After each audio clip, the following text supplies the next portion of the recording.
Section 1. Franchise? What is that one actually? So, you see McDonald's everywhere, right? Or maybe 7-Eleven, always open. Many of these shops are franchises. What is a franchise, you ask? It's like a special deal in business. One person, the small boss, gets to use the big company's famous name. They also get to use their way of doing things. This way is usually already proven to work, quite steady one. The small boss pays money for this right, of course. A franchise is basically a license. The main company, the big one, is called the franchisor. They own the brand, the secret recipes, the look of the shop. They have spent years building it up, making it famous. Then, they find people who want to open a shop just like theirs. These people are called franchisees. They are independent business owners, but they agree to follow the big company's rules. It's a bit like renting a famous name and a business plan. This model helps big companies grow very fast. Imagine trying to open hundreds of your own shops. With franchising, the big company uses other people's money. Section 2. Company store versus franchise. How to tell the difference, la. Now, not every McDonald's or Starbucks you see is a franchise. Some are company stores or corporate stores, they call it. This means the main company, the big headquarters, owns and operates that shop directly. They hire the manager, they pay all the staff, they take all the profits, or, if the shop loses money, they bear all the losses also. It's their own baby, fully controlled by them.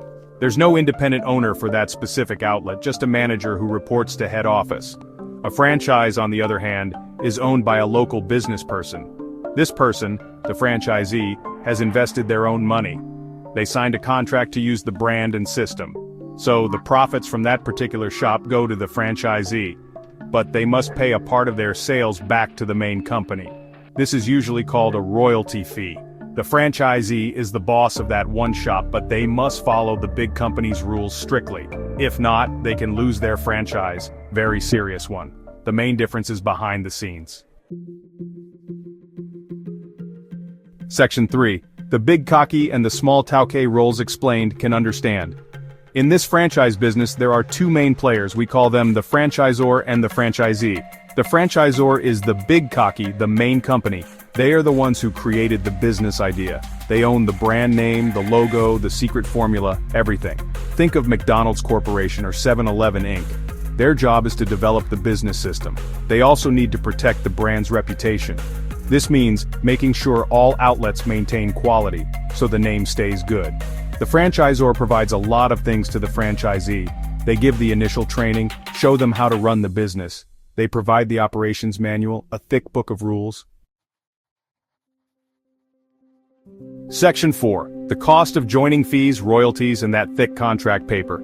So you want to buy a franchise, become a small tauke. It's not as simple as just saying I want one. There are costs involved, quite a few actually. First up is usually the franchise fee. This is a one-time, upfront payment you make to the franchisor. It's for the right to use their brand name, their system, and to get the initial training and support. This fee can be quite a lot of money, depending on how famous the brand is. For big names it can be hundreds of thousands or even more. Then there are the ongoing fees. The most common one is the royalty fee. This is usually a percentage of your gross sales. So, every week or every month you calculate how much money your shop made, then you pay a certain percentage, say 5% or 8% to the franchisor. Section 5. Open own shop or buy franchise. Good things and not so good things. Thinking of starting a business? You have two main paths. 1. Start everything from scratch, your own idea, your own brand. 2. Buy a franchise. Both got good points, both got not so good points. Let's talk about buying a franchise first. The biggest good thing is you get an established brand. People already know McDonald's or 7-Eleven. You don't need to spend years building up a name. Customers might come on day one because they trust the brand. Another good thing is the proven system. The franchisor has already figured out what works. They give you the training, the operations manual, the supply chain. You don't have to guess how to run the business. This can reduce a lot of mistakes, especially if you are new to business. You also get ongoing support from the franchisor. If you have problems, you can call them for help. Sometimes they also help with finding a good location and marketing. This support network can be very valuable, especially in the early days. But buying a franchise also got downsides, la.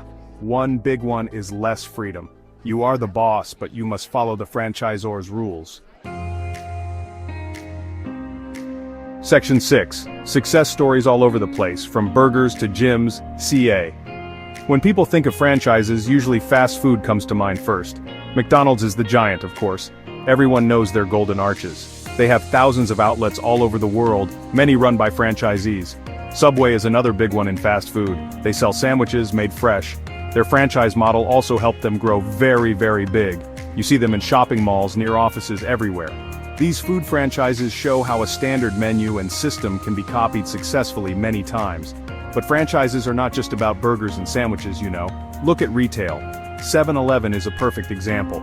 These convenience stores are everywhere, open 24/7 some of them. Many are franchises. They sell drinks, snacks, newspapers, and all sorts of small things people need quickly. The franchisor helps with stocking the right products and managing the inventory. The system is designed for quick service and convenience. Section 7. So, franchise this, franchise that, is it a good deal or not?